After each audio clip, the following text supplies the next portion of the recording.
Ê, giờ quên chỗ ta.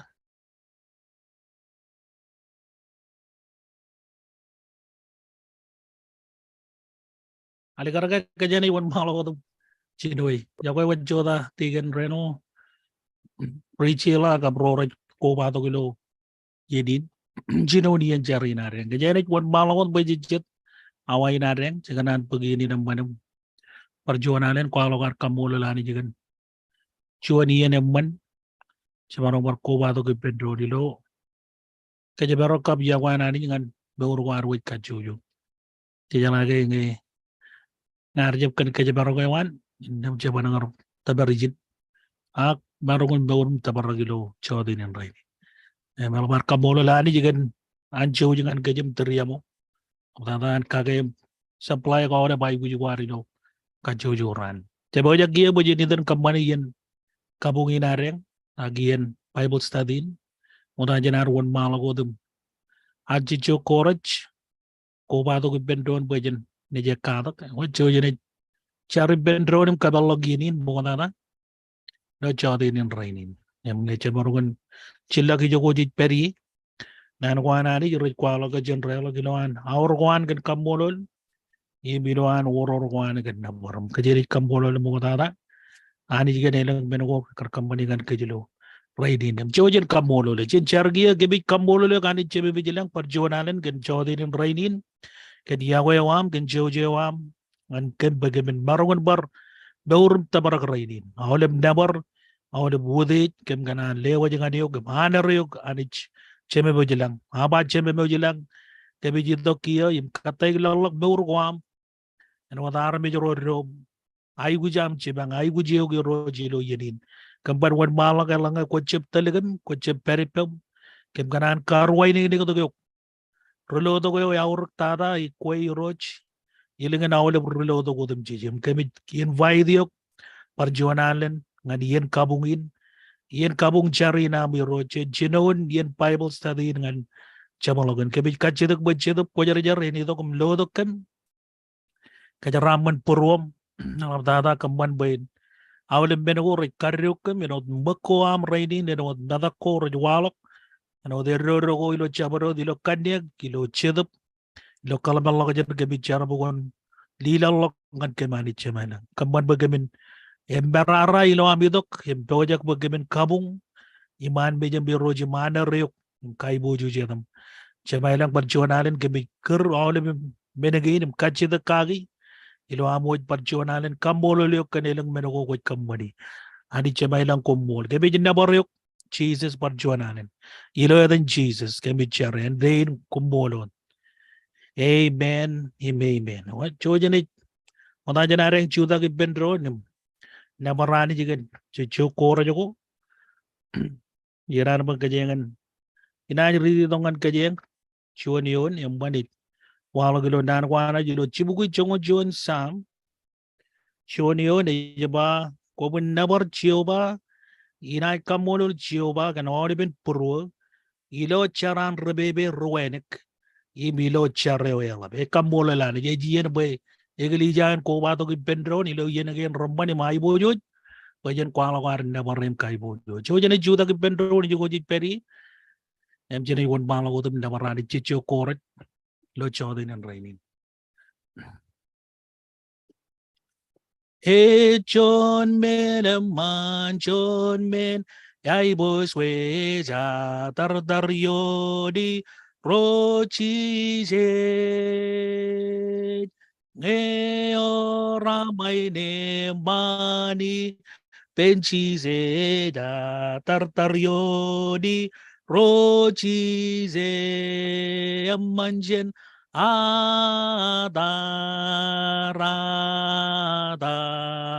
Echelaga jorene najwalo Ogo jena dara Dara dar yoni rochi je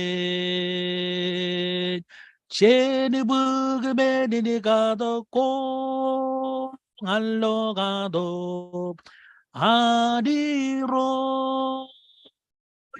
chene Bene gato ko allo gato yo adi ro imujelle lengalong ade imigamolo lege telog di najelok ne barkoa ibigamolol genanchot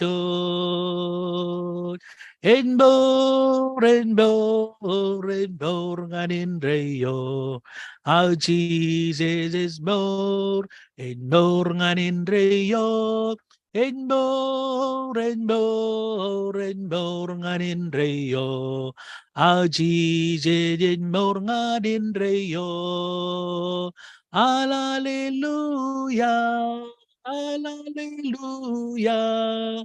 Auchi jejen dornganin reyo hallelujah, hallelujah. Auchi jejen mor. Ilo edan Jesus, ilo edan Jesus. Ewaran choipa Iloe dan jije Jiloe jije Timan gorena Oh Wanyu emarogine Wadadi Yo e jawalo geni Yahweh yo Ilo hedan chide ega jore waracha ipa. Amen. Chojal nelagan kabubong mo na janar por ito kum chuan nabar alin nabar. Narwan jene jito da kim kajaraman drone. Melikan jene chijit pendonum. One balo ko tulo yen Bible study na rin. Muna janar por one balo ko tim nabaranit. Kan chuan korek. Okay.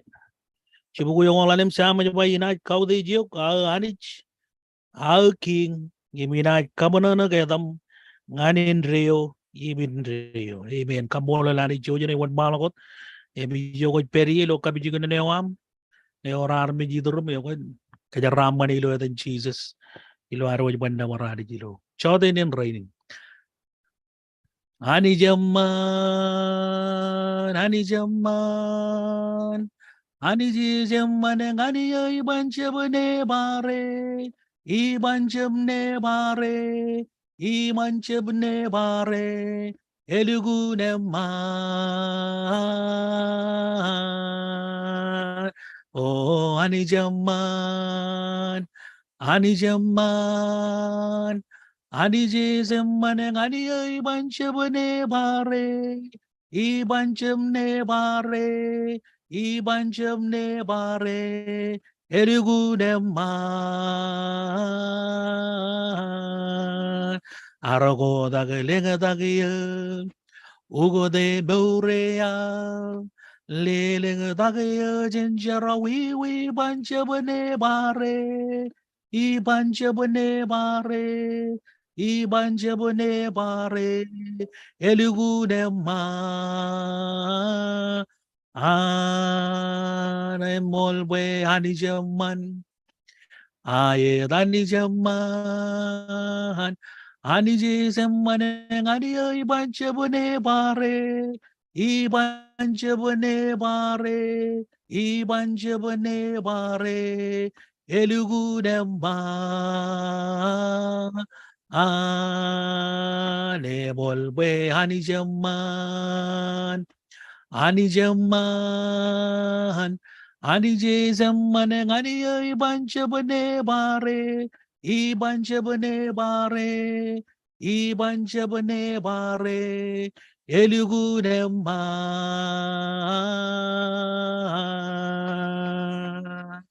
Amen. Chojal lelagalang kabubungan di rojalo chodin and raining. Newa jarabit ngan payment narmi jo idrum panijin kajaram Chojan what Malagodam Chi the Pendonum, a Kada Pendono Chodanin, raining.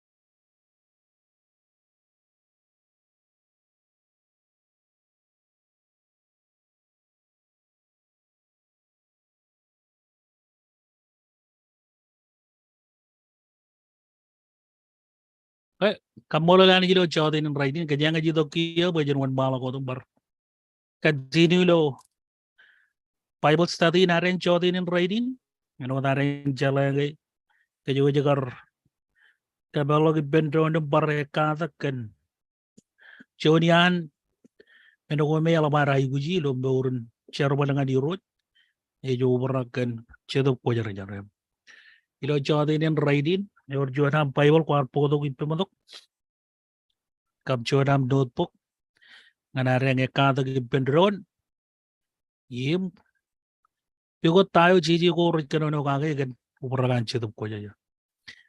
Yam janganan kamulo lawle barjuan alin karway diri to ko le banganian kadak Bible ginare. Ora jika pajar lang to karway diri to ko miloyatan ni roj. E miloyatan awle brother Rwanda gilizya. Kamulo lang di jaga kaya ngane wan malakot bota janar wan malakot be kadak bendron jene jar. Biginan bo ko mun jar ga dia. Lo par wan malakot kadak chotin and writing. Em jojane jar gan drone.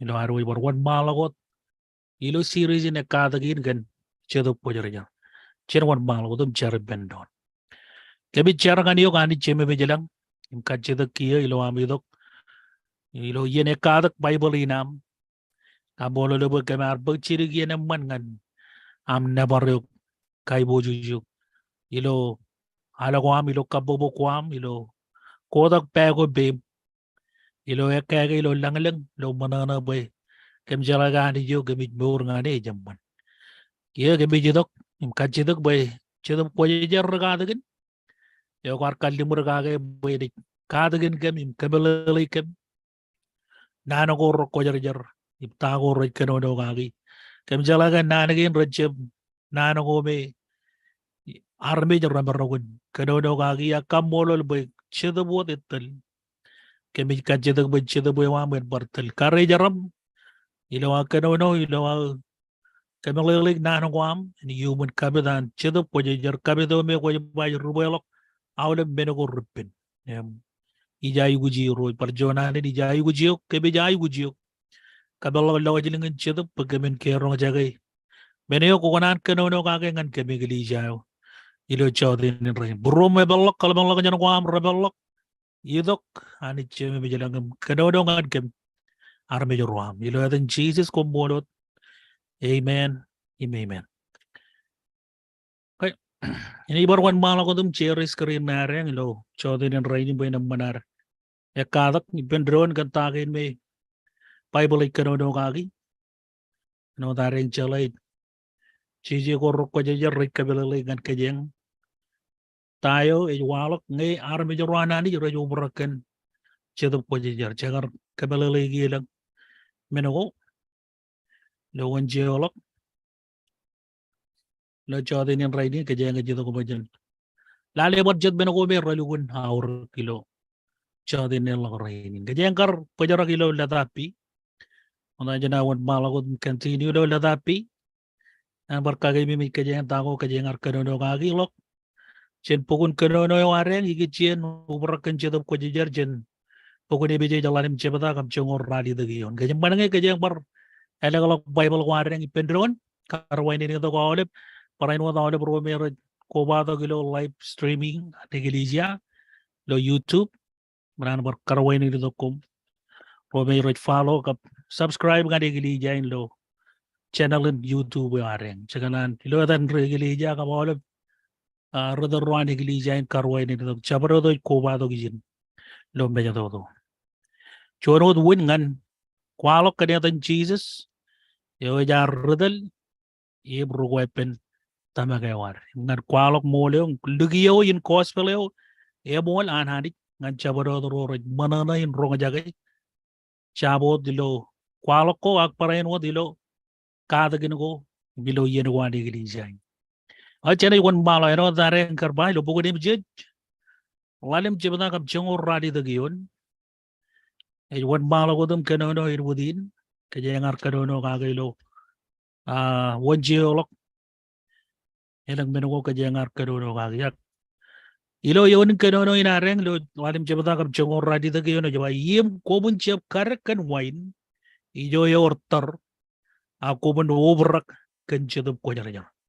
Overrak kan chedum ko jar. Overrak kan chedum ko jar. E chion menin ay wuj ngani gili jayo. Ngana awlip rutta makro. Jadi lo ilo nani nani ilo bogun jerbal elar dada kana gay. E jarrego din jerbal an chedum ko jar ilo beuran gar richide goro. Regaloro e rutta bakro anani ilo chidon an gar lada gili jayo im chedum e gar rebagat chan ranin pento gojo mon malak si jelo ga chedap ko je regar jon meneo arme jorana ni regar labair pegode yem labair ayuji ne egli jayo mogada egar ayuji awa chala kar perre watalo gajir kai awle begli jago anani or tabak human pada kata kayo cheese is what ngan yel ngan lo bor ne wa awle projai uji obrakan chedap ko je jano eno ta nani nani keno no ga gijit Wajen overrak kan chedap ko jar kanan wajen overrak kan chedap ko jar jar lilo agar paye ke lok ke pokun cherba le lawan rego de tago re wala gi gichen an chedap overrak lo beur gena jar ke bele gi lo won chelo ke chedap ji do kum chego lo beur war lo yeno ji juelo em chiji ji karru ke cheno le chero wi war em chedap ji do kum chego lo jon chebe reu nganali ijo da ke chep pyoka ke ngay jito ngan overrak kan chedap ko jar char barkada ke nilo wonjelo kan chedap ko jar ilo kalibur bokota kar wayawe na kar ido kum peri penar me joro anani e ga dido em per jirigien em ilo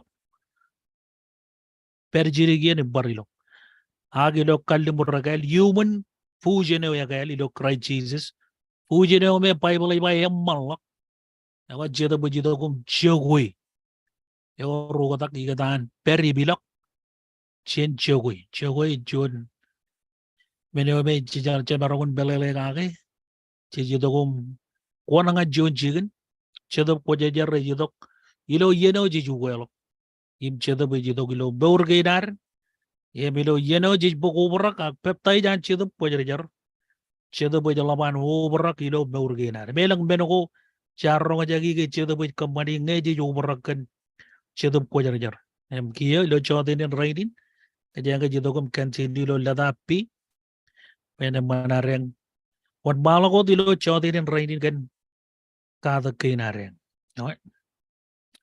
ilo lada bi kwalok ke elang changoro meno chedop ko jar jar kamadi ilo beurwan ka jojo rutamak ne ko take note lo no ila lo jilo no da or changoro meno rut wan rutamak no ro royo just move change require nay other regrested na rutamak ro jade da lilo yalo ani roch ro rutamak ci jalage Abraham megar tabaganit arade dali penanit megar tabaganit ye mani jegar peri penen wo jon charan ye kalori lo awle bial kwan benge Abraham megar je belele ligio in plane wana ni aga egar tamak ani im gan wawe nan cherbali lo mbore wan wa gia bible kwalo ke Abraham cheben rutamak wadam jit che rutamak em chabar relang che jinde jine Abraham ilo chedap pagkache rutamak okay kaya wan malakot en wata ba ka jongo ro men ko ji jedon lali number 1 chedap e chargan gach ilo ngurgo chichep melele kagi e chibang gachar amen ay eta ka ji jala ibi ka je nga jelo ilo pokon mo ta ka je nga rit ko pendro de jelo rom radidak chepda kap rongol chiljino rom radidak chepda yem rongol chijilim joni on ngay mo jam lo yigan bo ko de lo pai bo lewam chojoro chojen ya dal ngan pokon rom yem kalim je yon gin roman Rajawalo kilo Chebatain. The Bukon Rom Radi the Chebata Rongo Jido yun. Orga Johnny Mayan Loy, Mimonan Reed, Tokan Kajang. Chodini Kajang Jakan. Kajaga Jayuji Road, I wrote Jakadak. I'm Jedup Telekajang Kilo Chodin. Rally the Jabata Rongo Jino, Orga Johnny Loy.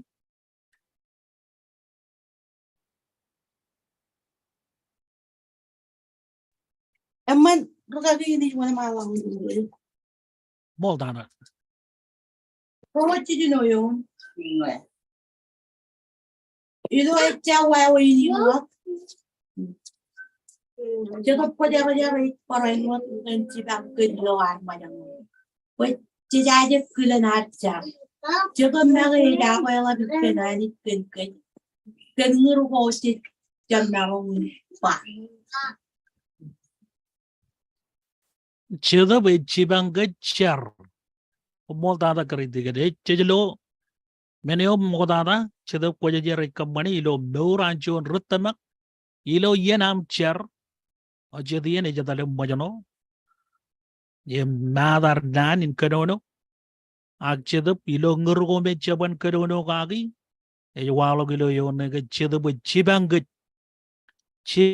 Cher, a Chibangar Mojano, if Chergan Kit, by Chijaji Gajan. Manchinger, Kia Cheda by Jaguelap, Jonian Menogome Jiloga Cheda by Commoning and Kit, A Jaguelap can kit. Amen. Hey, Jodin Bedemban, Najidong and Cher, Chiloga Cheda by Chibanga Jilo Borin Charwar.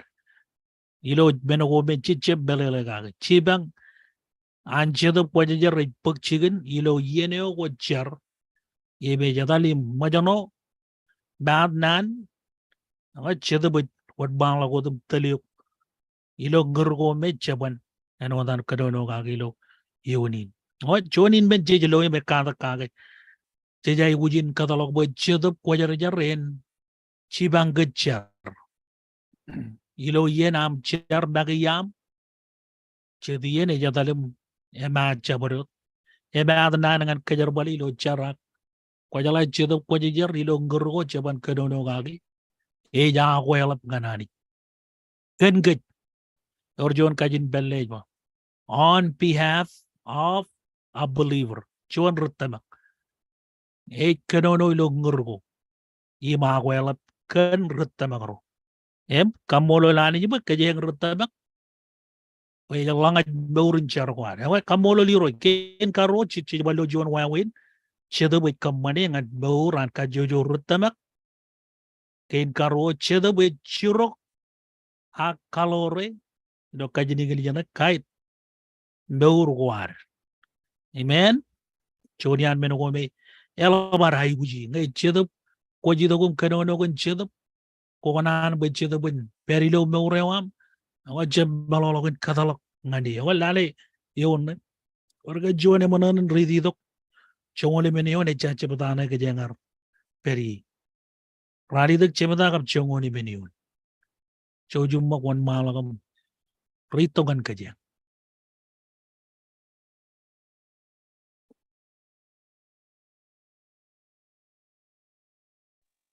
Maruging and it read what you know, Gugio Modan. Moldana, Ilo Rome Radic, Yem Chong Leminiba, where road Chidup Cholopo. Where road them Chidupin Anich Telir, Air Road Nijinanich. Moldana take a reno, Camolo Lani, or Jodin Wawi, Jijiloy, and Chiddup Quajer, Commoning and Moran Chun Rutamak.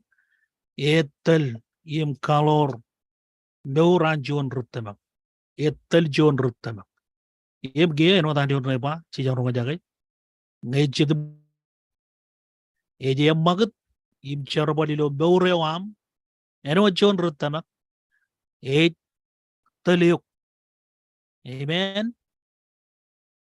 Kamololan Elegian, Yin Jarwar, Army Radium Magat, Katalan Chid. Amen. Ebe Kali Karga Kitchen Diginari. Chonian Meno, Chidabu clarify gi ilo yen charwar ngan ro yettelir ago rajin jinari rajin rutta magoro tel bawrgena chodian menogo yala barai guji chebbalolok pajijai guji telanchid chid banani yettelir yerro rajin jinari amen kadalog bajjed benteliu ago yala bajjed benteliu chodian majanogan bawre mogodai chaganan wa the lord kanan wa ag ngeji dogad bawren kristeniawam chep melologin kadalog bajjedup yentel mewrewa chedup entelio ilo kale the guam ilo bagdig the guam ilo katabar guam ilo awle men kwaj kamani kadalog bajjedup entelio amen paganaga chedup etel rutamagro em kajaro kajir tamagani arambe jorwan kamolo lani je kamolo lani jigan bedege jijiloi ilo an chedup kwajajar kamani ilo baur war rutamak okay kajilu je ballo jonmen ewi chidu namba chidu ilo pogon John roje bada roje jilim John yun kajang meron kay lo bible war ngani jit yam ngay or John yam loy marwon malo ko dum ridi dongan kajang aja kanta ki pendon ilo kiya kajang pelo pogon John amoro liro George day manana in bay men John nali palo roje bada kap e walo gulo rongo jijilim joni yon roje bada rongo jijilim joni Ako algarage bolen ragi imarong wan malong paridi man man wan yon malo ako ilo John rongo Jim John ka rongo Jim John ro yim rongo Jim John e kenono no dini ba kumoyo kapito kumar bakjeni e perot ilo kum yum kum chapai kuj pachabro den kadagin kum ainot kapito anani e kadagin kum gen minotum chich ime mol ime chap menin riap ime ainot e ar kadagin kum komuj perot ilo e pero diloi kamolo lani jejelo ilo gona la labro kajarbal kiaptalai kuni kenono gage kabedeo me samay kenono gage ngay roro nani yuri koba to pedron ilo porro chuan o dalamanak okay ay bakabedeo tor chen paranaran laudak ilo kware ngatere nunu kwan melele ne bunin yim walalagot ngan nenaran no chuan puri jay wuji kabedeo pen cherwal awa awle burutamak rajay wuji kabedeo bay red barong in cherwal mabre diuwen kajo rewan cheda amen ko jagay lo John medini tono yini walo gilo nan wanani kajeo ikano ngan rutamagro kabedeo komar pagchedi e perodi lokum ewi kabedeo obraga chedu koje im kom jabay wuji bachabro den kadagan kom ke jiloga chedu be kadagan ka jojo rutamak amen ngay ko kanan jala John men ko kachedagam tarbe gulo purom chebbalolo bo jiji jagar kallemurgan rgadagani kayena kadagan ke menodum jiji jagar cherungut yam kallemurine jangan awle rutamak amen awai menoy kajano walo kajeng iglija kwan food pentecostal jiji loga chetamak ilo an chedap telegit yim kadagan ke ilo jet kabungge rainin cheneto eche awle rekada nani checho the rekada nani ko jay gujo checho weran kada ak rainin chedo betel kacho jo rutamak yim kada gnir nano kuanari kada ginir beno kuanari oy chamaro ka kabubu ka chidum ko jar kan chodian cherbal gin me chejelo ikabani pere kada gin meur gidar ngai ko jeb chala jon mena kon ba chidup ko jar kon kada gini amen ay chejay wi bar charradin kalabalok terere beurin charewam ilowam kajidak bejeda ben kada gini eor ben ko jebelele gagi ko barong riri nani nani ko jebelele ay marong walo jon men ngan meure amum ko jebelele da kay buk chigen kajidak bejeda ben kada gini ko kona chala jon men ko kona be ko ne malak mi bene ne logilo jon ya ilo am pokona milo chero bala nani kajidak bejeda ko jaren kada gini e beri kada gini e kada gini awle ruttaba amen kabolo liro ay keme me i personal testimony gan beore ero dagar jon ruttaba gilo egali jarang lo igar jaji kajang igar jab rigam ruttologum kadak kajang ayam jon yen ragar kajida be in jino im practice bain barogin pokona gilo kajang ko jala gar charewa igar chardi chedo ko jar chibang ya in barogin kajang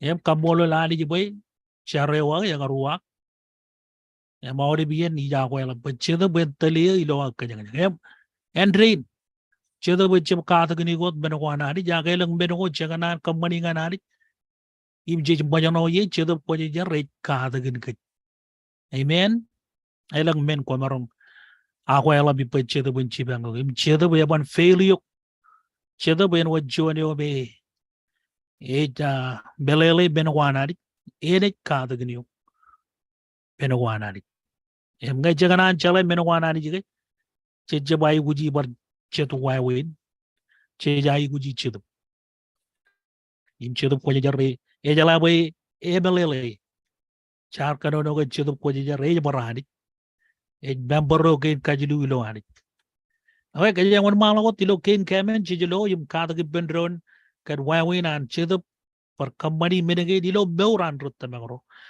ken kemen kali karjin ke chedo bay kamero ke ngan wini eleng soul belelin riwo jolok yum kwalo kon kospeleo kedono kan kospeleo jogo chabreo dilo chigin chuguli kabor ni yalo agilo chigin jowewa chedo bay teleo e kada gidio ke kabarong yok nan na man kabarong amen ne jelewa barong nan na barong ja thordi do kajini gilijo chuan christ chuan ambassador an chuan lal e oran marong it kanono ilo tan lalewan ijo it peri wala e judo jeni ya marong chen lalewan e kajeng jo represent ai dengan kingan ari ci rutta magaro yem chedab e kabarong git we chen barong in wini do rojet yim raja golo gilo balagut an charwi chamalale bendron lo charmat jon chibata kam radi de yon ci jala ga olibum kile ga yonin ak em man nga gajeng ni bor eta nair ba ele golo wajangan chana wajan kadim jege tai ni yodi de kano no ga yim or jon ben chedabu company jin ragagio cheberenge jago nyani ro kri agar kwalok bini kwe pelajaran pajajar equal kajur retama im chedo pajajar ilo air kowai ben road walok jon kajur em chiji jagar kaldimur gage kan regaloro moda jana nagar pagalegalage moda jan pagalegalage ilo karo agar kaldimur ilo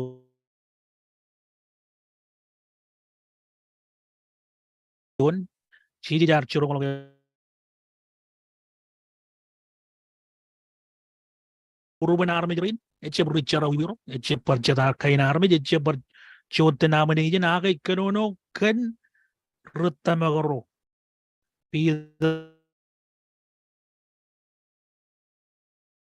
im roga jaga an kadagin. Akum na pag marong ngay mo jan chedo pojarjar idog yomi merong kione ci jay guji bojen peg merong e chedo pojar jar overak an chedo pojar jar yim komne ja winner dia ria ye mungan hede we tol kata ilal wa ye maandi je ban ligijap kan kallimurian awle menogo ani ji kallimur ga ramor roni pekchigin eno dan kar bolilo ranin peddogojo ke ragar charot ibbigo dani bible ajba do boyagar wodolok ye wobrak gido bewrgo ay rib rar berong in kenodo ngan richaro wi ro ragar yido gem ronga jagay gospel ye bar na wunir be wunin be ran bargon wini yelang solilo ranin peddogojo pida yagar juda ke megar kwalok human kabidan chedo poje human overak an chedo poje jar ye megar kwalok kan Jesus ye mara me jaro yagar lel purwer rar kachidak tayoran kamade pida yagar chedo kalagir ngan wunjen meur relo mor Jesus Christ rar ro kilo rani pendo ko yala tagay menini todo yoy chedo ko jar ngai kamarong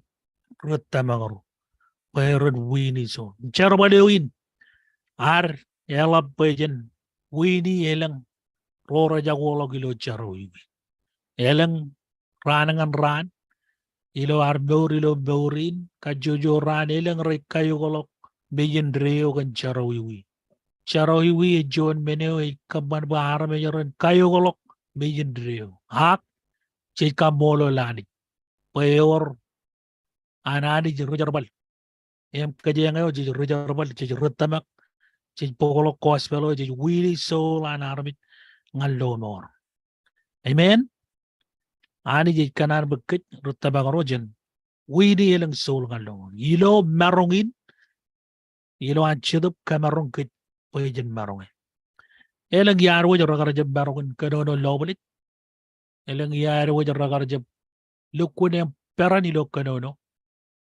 agi lo kwalo kanani nani jak kanono chidup pojen jar yemoy kamarong ke pojen kanono ga men kamolo lari pechedo buj kamarong beurginar kein kalalim cheje borredo kom lo jon men chedo buj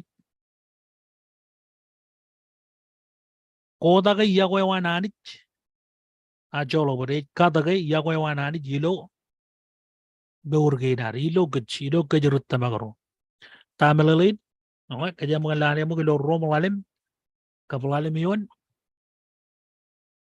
orga jone mananan pajpukunan do bokon romalalim jabada kablalim yon on malago do brito lalim jabada kablalim yon jone yuriche Rom lalem yem lalem yon ni japa yem kata ke chep kajo pe yem jidu to ya ko ya na ni jido purwer kan chetap ku jajar ya ande dok ngan kit amen kamolo lani ngan ke chedo ko jajar kamane ban chod ben meneo ke kaladim ilawan kada ga yago wanani jilo beurginar beuran ruttama e walo gijine e no daren garronga jage kaja diri digin me are chep kajo kit ya ga emo jilu do yago wanani ilo purwer emo kada ga yago anani jilo beurginar eta ga jij bargun yago aramit orar ke agan aramit orar triamo gan aramit ya yago yo yagar kadagin chedo bo yagar kadagin kit ilo an gar kadagi yago wanani jilo beurginar kaje yangar ridi lo sante ko lo modolo kaje yago be eo yagar yago ke poda amen awa jilo war jon jarba jedo ko jare kamane ilo beurginar yago wanani yo be chiji jagar kadono gage e bol bor lukun kadono gage lo chogo jidu jabada lo bugun jon koran e rigaren yena ga ne oram yen ko baro ko ridi bar kala bolok tagin be kaje ngi kadono gage ilo an gar chedo kata ke ya kwa nani jilo me urgena ker ka jil jo cheda be jele to anam go ngan ke anam go e kanam go ke anam go je chod men yammat ya je cheda yar wo je lamna kad minit ilo an cheda kanam go je che janam go che chebro lo go jak amen e ja go ar lo go jak im cheda be kanam go be urgena ka je ma lale ma kan kano no ka ke lo bugun ro koran chilu jibda ka chungu chilim joni yon choju barele kala ki pa ilo aro kruji ilo yon gain chen yon ngan yon boy jan lali ta gain bible kano no ka ke kana chidap tane ilo namba chiljino e bai kanam goj ke chidap bai kanam goj ke ka je ma kala kala ro koran em chilu jibda ka chungu chilim joni yon orga bachon em ngana rit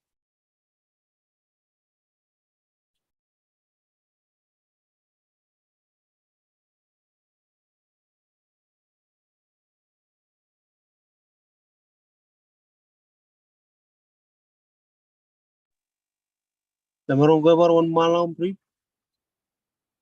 wan mal ko digan man mo tana Chala karwai rida chakanan rid.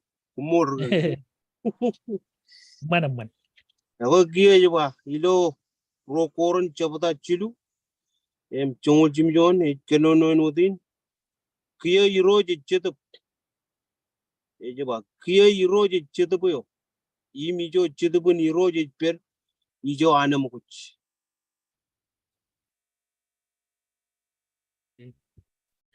ka bolo lali ngay cheda boy tel gach che ko orana mo ngay peri per ilo beur kwar kanam go kich amen e jamin wor bijak e jamin wor elgil e jamin wor chok e ngin wona na ray wujun rolog ilo yen kabung kwar ilo yina ridogum pokodok chorda kin kamolol ilo nabar ilo al ilo kabung che jay gu jana mo e jakwar lu go jak amen ngay ko melale mole ko de jana mo in kamban chabarot be iman be janani ngan kai boju jani ko ngay chedo bo per ko chejelo ye e kanam god kit e jele do kanam god chonian me do ko yala bai guji lo beurge na re janam god kwar jala ke elang regression rajlo go jak raj pero do billo go jak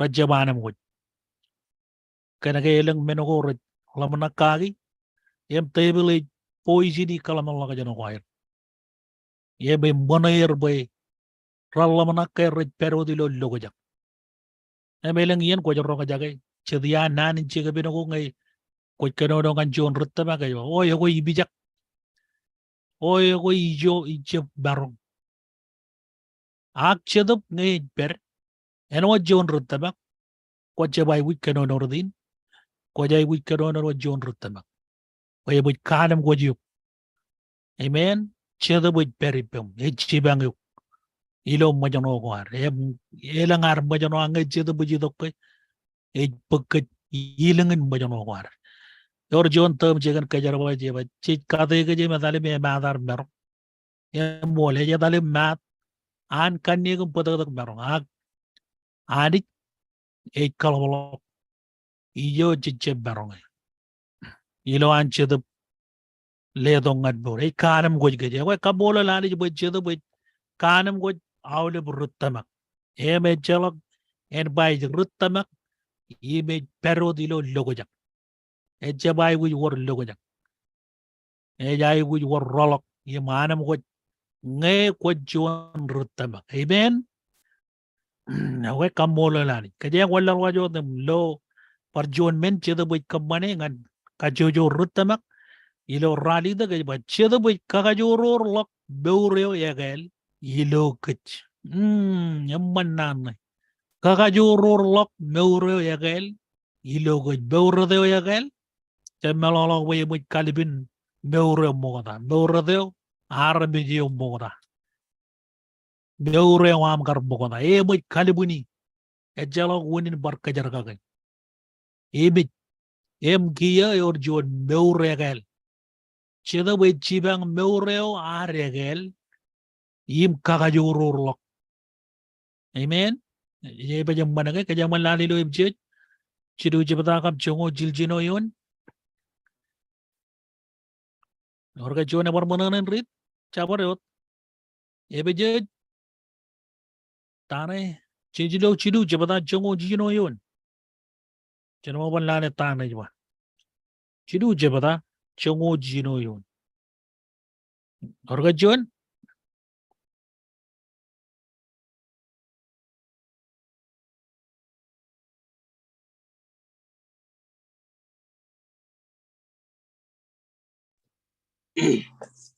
Ako,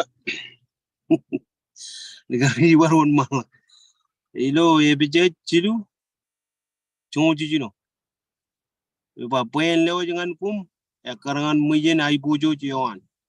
Ko ilo marong kumin kajurlak kun chitup yawan ilo ami.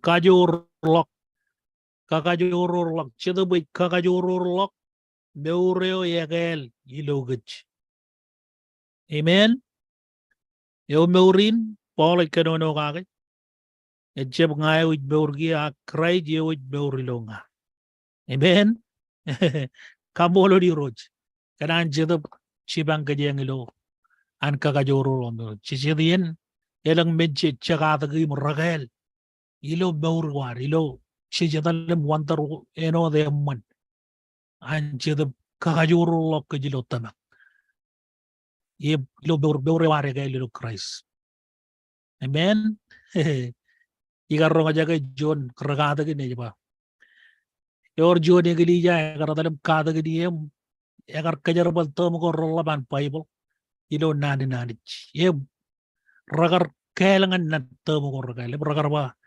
raga gino ko kejar bal nan rumulaw e me agar tengar ba nan gin ko bu baray ko bu jeb ding nang wodilo ched che jay gu jer regol e me mol ba kej ragar tamagaro ilo an ched kakajurulok beure kay lilo kej melelin e karutolok beure war ilo kray chaban jeb bajo de ding ilo ched Bible ay ba jeb ning wodi lo ched bu kanan mangay bilik ira ko dilig mangay bilik amen ana ajri pero dilo benogan regresen me reginon ilo an wagad beure wa elang regresen rorto ilo kanik ak reding ilo ched or chede tamak en ba amen yor regresen ilo beuren kandia choir emman kair welap kair a kwayala ilo chedap e chebe emman kair ayala takay ramajono e chalok bangay janano e chalok char e chalok pokoran ilo char bale be yaban kakajururi chejay guji chedap bayer kakajururo kajilo char bale wan amen kamolo liro jogoy ken kradam jone kamolo laniche kajengaj bero dilo ladahina ga irgun bayan kay dog lebo Jangan berkebelele labalago da kanan regien kuma yang melele kajang kelal tangkan radim jon nabar radim jon cheda wait kalikar menago ruttino ilo chejigo wow kalikar menago ruttino ijaji amalamanak bedina ka elogun mon kajang lale elogo lagi pangan pogun jon koran roje patangam chunguliun jon koran roje patang kap chunguliun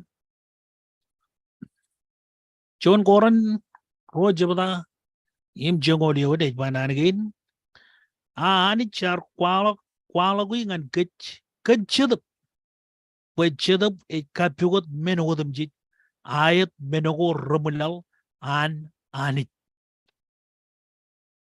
amen rotamagaro chaganan ga bojen bulallo kilo menogo anani kajedak bojedak ben kamulallo ke chediyan ga jijay bu chardin chedap pagayo boy ngain bulallo kilo menogo anani Chibang iyo boy ngay bulalak ilo menogo anan. Menogo rutino anan. Kwajala menogo rutino anan jige. Yor jiwane kali kari. Yami ganan bayatan haramijin. Chedup kwajar.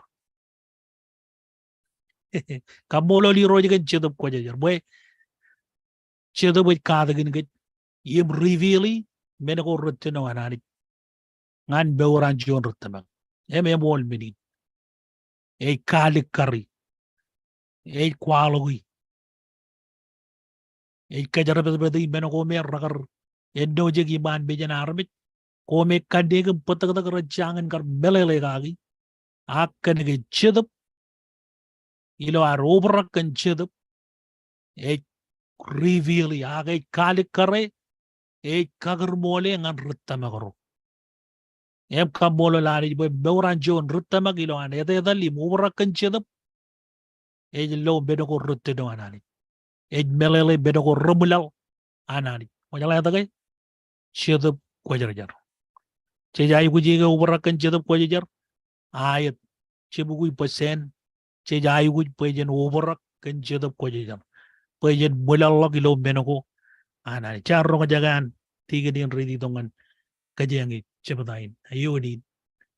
Yode ologi ban. Akia kajangan lari bendoan. Cejalogo bedogo rutino. Eboy kwalo tongan kajang. Amen. Kajang karga ridi oni. Jadi dia lokai. Nawa kambola lani. Kajang ni wan balo ko dalo. Roja batan chungoni mone. Hej moy. Kapi ko di bedogo rumulaw anani. Kajang kaya tongan nampat chungol. Imlale. Cheda bay ragan nanyo. Ej kamol. Lomoryo. Ilo gich. Nana ragan nanagay. Kanan chaboy. Kajin majal. Ini karbal ligid janay balolo. Nana witness.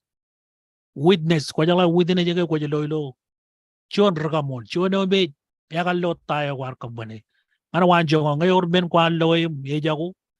Em ko kajongan jorong chuan o me yodi. Em arong jab tamang ko. Angay per juan ruid net. Yan ay kamol tayo ko kanan nga. Mo lagay medin. Okay, jalo ko kunta. Chida mo kay. Iyo ay ragamol. Nga jabareo de kajidigin gaj kaloma ro ilo beur kwar. Chida boy ay ragamol. Amen. Ay ragan nani. Ay ruidness. Iyo kaloma ro ilo gaj. Ay kamole kay. Ay majar pagaloma ro. Chalane mo kilo. Rome radi dak tab chongo jino yon. Okay. Malo ko dum read ngay kumana na yung read. Read. Jabareo de mo na read. Ako. Rom radi tak yam chungul jijino. Ej kenono nodin. Cheta pa jin magi kanan nganar. Pwe kich ro nejin anich. Kamolo liro. Chida boy kanan. Ano tan walo ko ilo yon na. Chida yun kaya. Chida boy magi kanan nganar. Pwe kajaro nejin anich. Ej ragamol. Kajaro jijin nejin anich. Well. Cejay kuji cheda. Cheda boy kamole ke kajaro nejin anich. Amen. Ebe chalo kay marong polo kay ijin kit. Chiboy marong yo. Pwe cheda boy kamole. Cheda boy chuda ke ligere sa pode ke jike ke nejin anich. Em table y meja roan. Awla biro jin meja todo. Chabareo kajoran meja todo. Rajalay. Arabe jorwana. Rajalay kajien arabe jorwana ni. Majala wane kali kare chidup. Kambolo lani. Chongo jijino. Chongo jon yon. Eor jon ben jijabar loe kanan chidup kwa jijar kamani lo beurwa. Janama lale. Chidup kanono ilo kit. Chidup kanono ilo kit. Edagay kanono ilo kit. Parjuanalan. Kajagay jijeno shabe. Beuran jon rutama kajeno jon shabe in charabal. Agalang kajarabal tamana tool in charabal. Nganay bujo. Kaya merong injon jon benile to kwak. Eor to jen. Anari kajarabal kajojo yar. Eor are ro jon. em roi poko to kai boju jangan ani jalali lo pokon mak chongo jidu jebata em kajangan kalib jagai chongo jonion kajamak kalakalak Bible kware em chambu jangan pokon mak iro chongo jidu jebata kap chongo jonion nga jonion komen kajangan one balo jono de one balo de breathe do ta muyu agi di read do tarin eba chongo jidu jebata chongo jono ba yim ngai red yang lok yim keda kum komun jebine mata moda tayo kum naj pa at jabarod meneo naj leo jangan kumilo awayo medin komun kedono kage pe chep kumayo kumun kedono ak chedup ko jarjar e kedono amen chorin men jiloy ilo air kedak en chiji ba ilo ay ne kedak kum chebine mata kan tayo kum naj pa boy chedo bene chibangum ilo awayo chedo bene kakenono kum em egar mol ilo bewrewan pol ga egar chujel mai king ro em lata ka ro ilo kino an rom pol egar bergo jojo mer yim kenono human kapitan chedo ko jarjar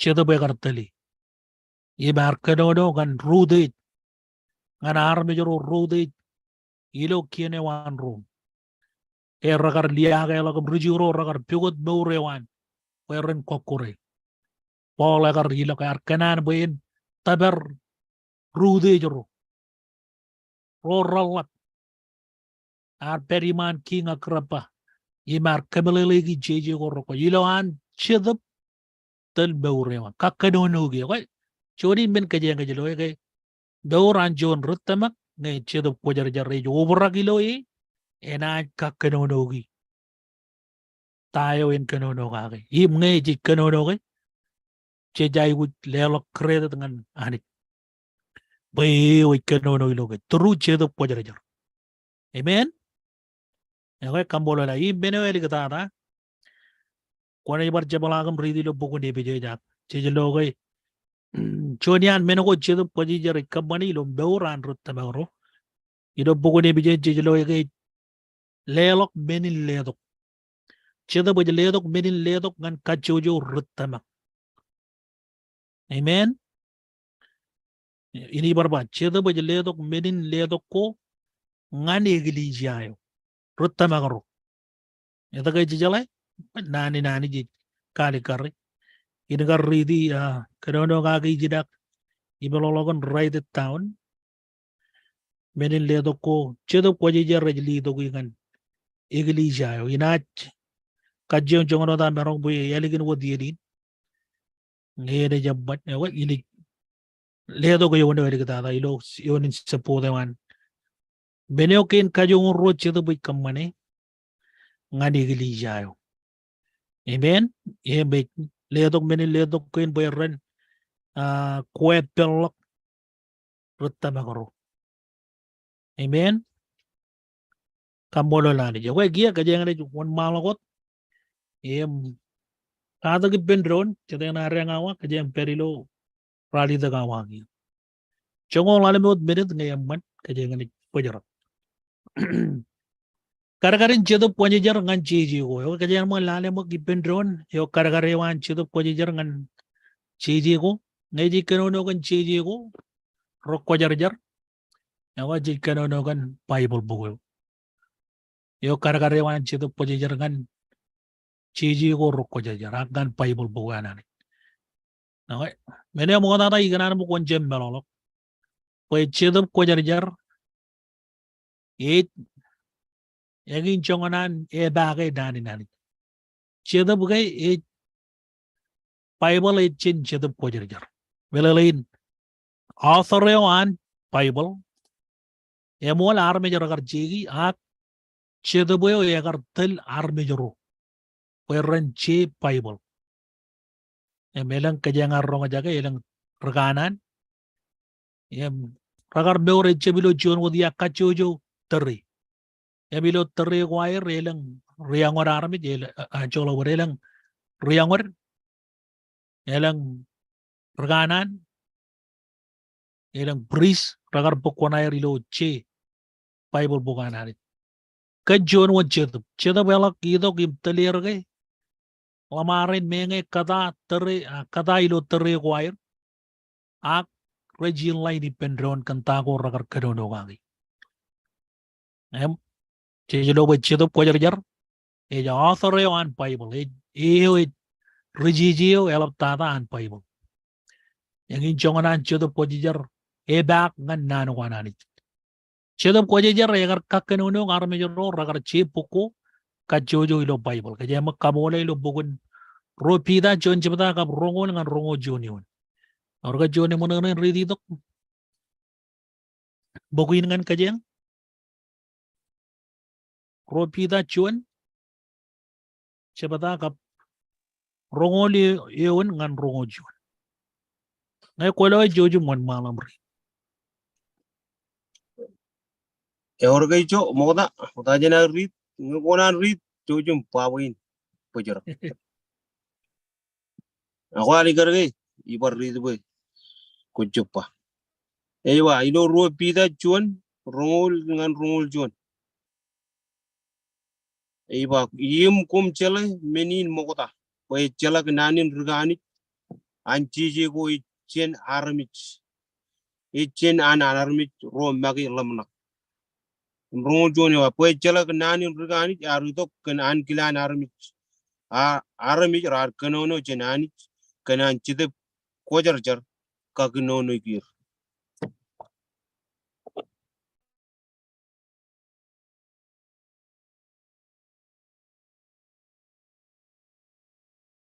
Bol tata degan reno kamole lani chejelo chedaboy o yagar jibang. Armejeri. Belarin bay yang manrin ragar influence. Kan kajo ran chetup kwajar bayren merongin. Che menogo ilo Bible. Ilo pokain mayret. Koba to kibendron jen poko modatan Moses. Langan samukom chaban kanano ko yib. Ito ngan raganan ro. Ralab kaburirik. Yim pass down ngan kalibur regel. Jen coach bel ko yemen ngan. Awle ben pokun jerbal. Yim ngan awle ben ladagin. Anrid chilugro. Maramijere na awle ragar. Barong jeji. Yuwan talan chetup kwajar. Ako menogain karo jijiloy ilo nani. Awle ben cheji ko red per ilo an Bible bogoyo red. Tanay atan nanay orga jona merong pa. Ilo no tanay. Roj menon anich. Menowan hanit. Nanay menowan hanit. Ilo eno dapat kay kajengay kajarabal bedawan. Eno John Kadu. Menowan hanit belelain kaduwan hanit. The very breath of God. Ilo kajidi breath. Menowan hanit. Iyo yagar rugudok. Menowan ngan nano ko red beur. Nano ko anani red beur im red perot. Menagay. Kaya mga lali bendron. Ilo road temede chidu jebada kap chongo jiljino yun. Road temede chidu jebada kap chongo jiljino yun. Ejaba. Cheji ko odam jiji yemo kagarmol yemo lidogi kan kagarmol anani. Ej parain mo orto ko jir. Kan kadagin na bachuan. Yim kawe nambaro. Yim kajimoy. Nana kajimoy lo kajiningilije correction. Yim kajalay armit ilo kwajarajar. Amen. Kajalay armit ilo kwajarajar. Chijala kwajarajar. Chibirjib lalit. Yim wujide bolok beurewam nganani. Nawa jijilo chidab yagar chibang. Cheji ko odam jiji mo jile to kan kagar molyo anani. Kan menin nani. Ek magi keduanani. Menowanani. Wa kamola lani remur. Nano ko roban ligjam, nano ko roban riap, nano ko roban wudalok. Oleb nana narme jibre kodin chiji anarme ji rajadalem wodalakum chemol kallimura kwajala nana wanani rajmur. Amen. Remur. Nanin remur radioactive rajarwalot. Nawa kamolo liro jim ken kajilu cheda boy kenono jenilawan chiji go rokwajar. Karangan pogon rebellion rojebada chimjonion chongo jonion chongo jirim jonion em rorali dagion. Wala chabalagam ridi kanan rigar rojen iganan kajamalaga moda janare ngani chabalaga dogum continue lo lata tido wajendo. Emeli dada dan daba kajeni kajamalaga ilo wanjela pigar kallimurgene chechot minute yai wuji. Kumayang molta kajeni bajaragijin ilo wajin em chabalado ngayem manim euro chebar kanan mene jan kelan ngan kejbojen beurup tabar ilo wanjidok. Okay. Chede yuan maladum continue gilada tin kan baraja chedup kwaja jarwat ome kajanga jakada pendo ngagilo chodin in rain kaja maronga kelelak pujin kabubu ngajedup kwaja jar kanan peri im charbadilo beurginar im kaman bajin charaman ilo ar beur im charbal ngananin e chala jon men elbolaga mayu guji nge jidong ngan charbal ngananin iganan rajang yok bokon kapugot ubrak anchedup kwaja jar. Amen. Sejai uji. Kebi kamolo lo kani cheme bijelang ilo chodi den raidin. Perjuangan kanam kar peripem. Imam kar cibangkem. Bagaimana marungun melele. Bagaimana marungun kadak. Imam kartolok kem ilo ciji ko roko jar. Ilo anchedup kartelegem. Kebi kamolo legan. Chonien emman kadak. Yo agar melak ngan kem bagaimana ronga jagai. Imbe kadak ibendon. Kebi chargia boy. Kunci bangkem perjuangan bayam cedup kwajajarin obra gilo kemi jai guji kwajala yo jangan amai guji am cedup kwajajarani enot pereji marai amai gujiren enot anjon kerutir maru amai gujiren hendrain amai ongan obra kan cedup kwajajar im kemi pigot pe kemi obra kan cedup kwajajar yawa Cibangkem bagaimana obra kagai ranu odem ji bagaimana marungan kemana cara balewa mimcep perak bagaimana kajorot ijo ke tale mada marungi am cedo beni kamarong ke bagaimana wan malagot ilo cara balewa mimkebe kambolol boy ani yeri lok ame kada kia ke bicar kajaraman oleh family ke oleh member rain oleh berutta magarin rejia goyok kan oleh ben purwer kan oleh ben air melelet im kajur yang cemana gicar bukan kobra kem ilo bukan ini berjonan ini ilo dan Jesus kambolo lo kan ka sili kada gin ilo purom ibilom beurgina mim kaman bagaimana caraman kaga iro dem chala and rain iro ke bicar im lewoj menodem jijiro dan Jesus amuji roj im rolo mo im kambolo lo jabaro dai buju go ilo purom ilo beurgwam menge ke bicep kwalo go iro jagi cer iro bukan ion ke moj kachuju im kajaraman purom moj kachuju lo chodinin im kaman boy benin ai buju go ilo purom ngayor eroro yor nangan mich yor jabaro kain ai buju go rolap kaborerik im request chen purwan arme jarinam choju mronga jagir cibangir ya orang amcer ko jamanich yo ya lap an ya goigem koban katalog boy geben ada jenim jen koni kaman boy ai buju go am ran tabarak ilawan kelami rot kaman boy menago gebe jai guji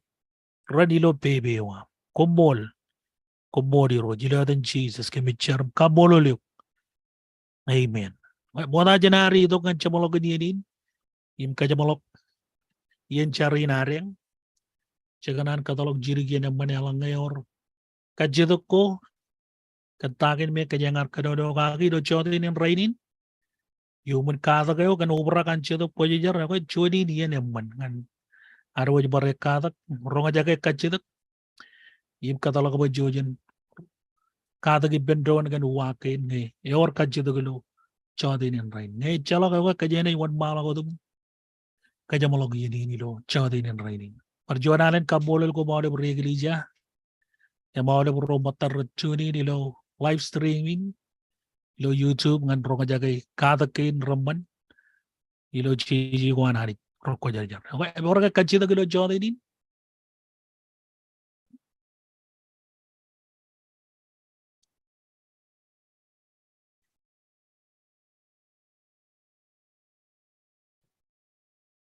adar taya orang kajidag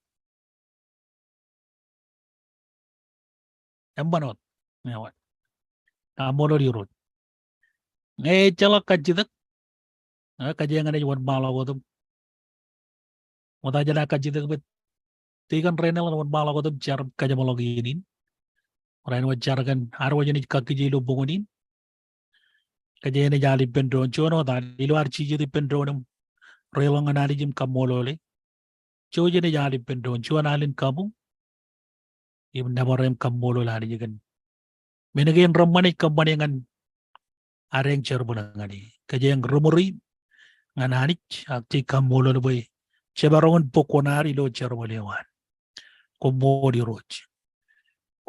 ron irod kemro nejim chiden beroyipam kebiji dogi man mejam iroyat